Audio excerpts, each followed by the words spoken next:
बिस्मिल्लाहिर्रहमानिर्रहीम। लिखा इमाम शाह ने एक बदनसीब जिसका नाम ज़ीशान फ़ारूक है, उसने हज़रत अमीर मुआविया रज़ियल्लाहु अन्हु के बारे में गुस्ताखाना अल्फाज और ऐसे अल्फाज इस्तेमाल किए हैं कि किसी मुसलमान को सुनना भी गवारा नहीं हो सकता।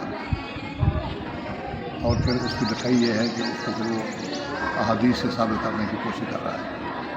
हज़रत अमीर मुआविया रज़ियल्लाहु अन्हु जय्यद सहाबा अव्वलीन साबिकीन में थे और नबी करीम सल्लल्लाहु अलैहि वसल्लम ने उनके लिए दुआ फरमाई थी, अल्लाहुम्मा जअल हादियन व महदिया, अल्लाह इसको हादी भी बना और महदी भी बना।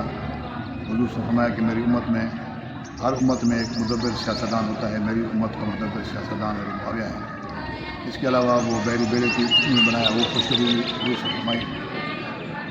तो इनके बारे में अहले सुन्नत व जमात का इत्तेफाक है कि हज़रत अमीर मुआविया रज़ियल्लाहु अन्हु जनती हैं और दूसरे उनके सहाबी हैं और वो उनके बारे में अगर कोई लफ्ज़ सही करेगा तो वो खुद बदनसीब और बदबख्त होगा।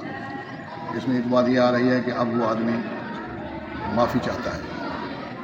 तो मैंने मुफ्ती आज़म पाकिस्तान इस वक्त खैरुल्लाह मुफ्ती हैं बड़े, उनसे मैंने पूछा कि क्या ऐसे आदमी की माफ़ी कबूल है, उसको माफ़ कर दिया जाए। उन्होंने कहा नहीं, किसी मुसलमान का ये हक़ नहीं है कि वो उसको माफ़ करे या उसको माफ़ करने का किसी मुसलमान को हक़ हो।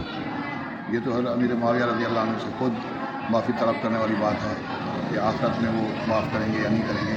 दुनिया में हम जितने मुसलमान हैं हम सबको इसका कोई हक़ नहीं है कि हम सहाबा किराम या रिज़वानुल्लाह अलैहिम अजमईन या उनके बारे में गुस्ताखी करने वाले के साथ हम कंप्रोमाइज़ करें या उसको माफ़ करें या उसके साथ रिसालत करें।